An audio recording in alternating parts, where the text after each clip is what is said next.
तो देखिए RRB NTPC में पूछा हुआ क्वेश्चन है, एक वस्तु को 4125 रुपये में बेचने पर एक को 10% का लाभ होता है। 18% का लाभ प्राप्त करने के लिए उसे उस वस्तु को किस मूल्य पर बेचना होगा। तो यहाँ पर देखिए हमने 4125 रुपये में जब उस वस्तु को बेचा तो हमें 10% का क्या हुआ, प्रॉफिट हुआ। मतलब जो ये वैल्यू है वो है हमारी 110% की, और हम चाहते हैं कि हमें 18% का लाभ हो। तो 18% का लाभ लेने के लिए हमें इसको बेचना होगा कितने में, 118 में। तो 118 से क्या कर देंगे, इसको गुणा। तो यहाँ से देखिए 11 से कैंसिल आउट होगा तो ये 10 बार, इसको 11 से कैंसिल आउट करेंगे तो 11 × 33, 8 बचेंगे, 2 उतारेंगे, 11 × 7 77, 5 के आगे 5 उतारेंगे तो 11 × 5 = 55।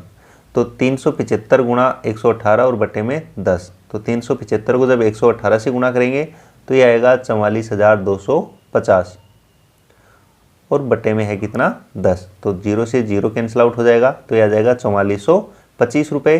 तो बी ऑप्शन जो है इसका यहाँ पर क्या हो जाएगा, करेक्ट आंसर हो जाएगा। एक्स वस्तुओं का क्रय मूल्य वाई वस्तुओं के विक्रय मूल्य के बराबर है तो 25% का हमें लाभ होता है। तो x अनुपात y का अनुपात ज्ञात कीजिए।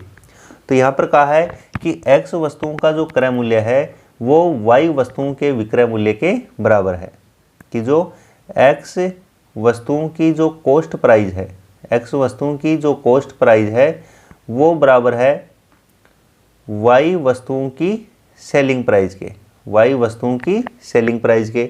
तो यहाँ से देखिए यदि हम x और y का रेशियो पता करना चाहें, x और y का रेशियो पता करना चाहें तो देखिए x के बटे में y आ गया, तो इधर क्या है हमारी सेलिंग प्राइस, और ये जो कॉस्ट प्राइस है वो चली जाएगी इसके भाग में, वो चली जाएगी इसके भाग में।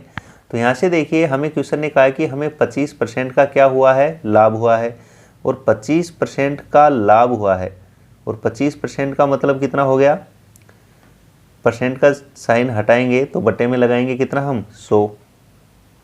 तो यहाँ से देखिए 25 से कैंसिल आउट हो जाएगा तो ऊपर तो 1 और बटे में आएगा कितना, 4। और प्रॉफिट निकलता है किस पे, कॉस्ट प्राइस पे। तो यदि कॉस्ट प्राइस हमारी कितनी है, 4 है, तो हमें प्रॉफिट कितने का हो रहा है, 1 का।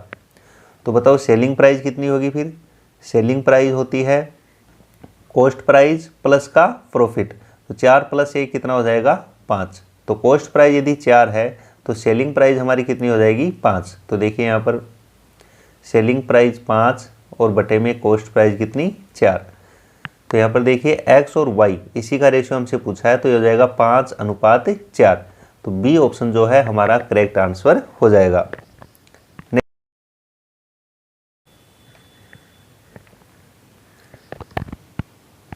आरआरबी जेईई में पूछा हुआ क्वेश्चन है, यदि हानि 15% है तो क्रय मूल्य और विक्रय मूल्य का अनुपात बताइए। तो देखिए लॉस है वो कितना है हमारा, 15% है, तो इसको हम फ्रैक्शन में चेंज करेंगे। 15% है तो इसको हम चेंज करेंगे किस में, फ्रैक्शन में। तो फ्रैक्शन में चेंज करने के लिए हम क्या करेंगे, परसेंटेज का साइन हटाएंगे और बटे में 100 लगाएंगे। तो देखिए 5 से कैंसिल आउट हो जाएगा 3 बार, और ये 5 से कैंसिल आउट होगा कितनी बार, 20 बार। तो ये आया 3/20, 3/20। क्या है ये, लॉस है, क्या है, लॉस है। तो यहाँ पर देखिए प्रॉफिट और लॉस ये कॉस्ट प्राइस पे निकाले जाते हैं। तो हमारी कॉस्ट प्राइस तो हो गई कितनी, 20, और लॉस हो गया कितना, 3, लॉस हो गया कितना, 3। तो यहाँ से हम सेलिंग प्राइस भी पता कर सकते हैं। तो सेलिंग प्राइस कितनी होगी, तो देखिए हमें लॉस हो रहा है तो लॉस को कॉस्ट प्राइस में से हम लॉस को क्या करते हैं, माइनस करते हैं, तो हमारे पास आती है कितनी, सेलिंग प्राइस। तो कॉस्ट प्राइस है हमारी 20 और इसमें से माइनस करेंगे हम किसको, लॉस को, तो कितना हो जाएगा ये, 17। तो सेलिंग प्राइस आ गई हमारी कितनी, 17। क्योंकि जब हम वस्तु को क्रय मूल्य से कम में बेचते हैं तभी हमें क्या होता है, लॉस होता है। तो देखिए पहले कॉस्ट प्राइस है तो कॉस्ट प्राइस कितनी आई हमारी, 20, और बाद में हमारा सेलिंग प्राइस है, विक्रय मूल्य है, तो ये कितना है, 17। तो अनुपात हो जाएगा 20:17। तो डी ऑप्शन